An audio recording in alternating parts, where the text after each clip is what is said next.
Dans la région de Tillabéri, sur la rive droite du fleuve, dans un contexte marqué par des défis sécuritaires grandissants, l'État du Niger continue de démontrer son engagement sans faille pour protéger ses citoyens, préserver l'unité nationale et soutenir les populations affectées. L'attaque tragique perpétrée contre le village de Libri le 11 décembre 2024 illustre la brutalité des menaces terroristes auxquelles notre pays est confronté. Toutefois, elle met également en lumière la résilience de l'État et des forces de défense et de sécurité, ainsi que leur capacité à répondre efficacement dans des situations de crise. Dès les premières heures suivant l'attaque, les FDS, sous la supervision des autorités nationales, ont agi avec rapidité pour sécuriser la zone, porter secours aux blessés et organiser l'évacuation des survivants vers des centres de soins. Le 96e bataillon interarmes de Tiawa a joué un rôle crucial en accueillant les sinistrés et en leur fournissant une assistance immédiate, témoignant ainsi du professionnalisme et de l'humanité de nos forces armées. L'intervention s'est poursuivie avec une action civilo-militaire d'envergure coordonnée par le ministère de la Défense nationale et soutenue par les services de la primature. Grâce à ces efforts, des tonnes de vivres, de matériel sanitaire et d'articles de première nécessité ont été distribués à 150 familles déplacées, représentant environ 1200 personnes, en déployant des ressources considérables pour venir en aide aux populations touchées. L'État nigérien a montré que face à l'adversité, il place toujours l'humain au centre de ses priorités. Le soutien apporté à Libri va au-delà de la simple assistance matérielle. Il s'agit d'une affirmation claire que l'État ne tolérera aucune tentative de déstabilisation et qu'il restera aux côtés de chaque citoyen dans les moments les plus difficiles. Les vivres, les moustiquaires, les ustensiles de cuisine et le matériel pour la construction d'abris ne sont qu'une partie des ressources mobilisées. Un lot important de médicaments a également été acheminé pour répondre aux besoins sanitaires des déplacés, soulignant la prise en compte de la santé et du bien-être des victimes. Face aux menaces terroristes, l'État du Niger ne se contente pas de réagir, il anticipe et adapte ses stratégies. Les attaques comme celle de Libri ne font que renforcer la détermination des autorités et des FDS à garantir la sécurité de chaque village, chaque communauté et chaque citoyen. En agissant avec promptitude et en montrant une solidarité exemplaire, les institutions de la République envoient un message clair. Le Niger ne pliera pas face aux forces du mal.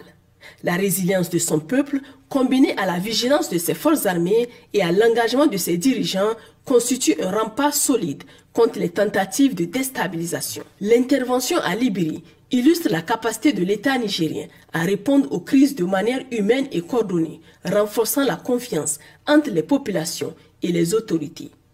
Des travaux sont en cours pour permettre la réinstallation des populations dans leur village avec des conditions de sécurité renforcées.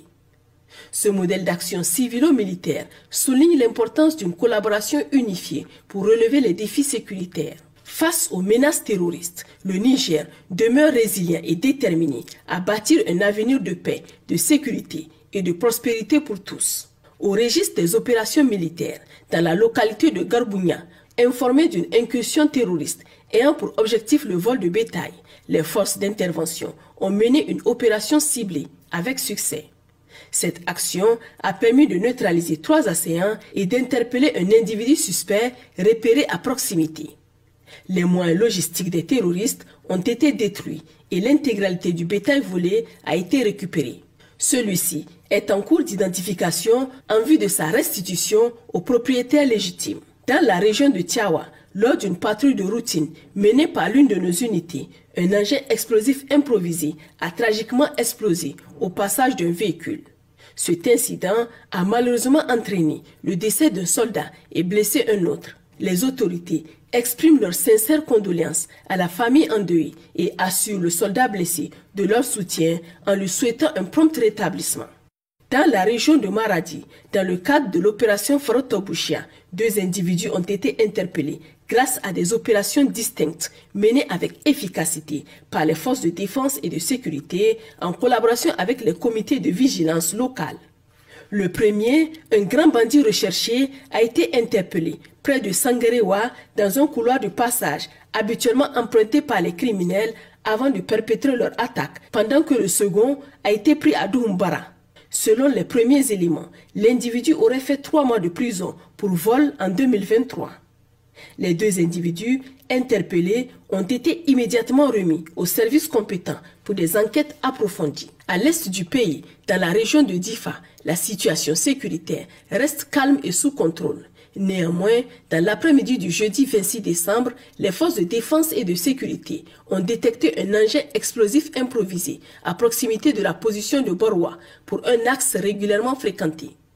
Une équipe spécialisée du génie est rapidement intervenue pour détruire l'engin explosif improvisé avec succès. Dans le cadre de l'opération Inchinkasa, au cours des 72 heures, dans le cadre des opérations de sécurisation des principales voies d'accès à la capitale, les forces de défense et de sécurité déployées dans une patrouille mixte alliant véhicules et motos ont découvert un sac suspect dissimulé dans un buisson le long de la piste de Koka.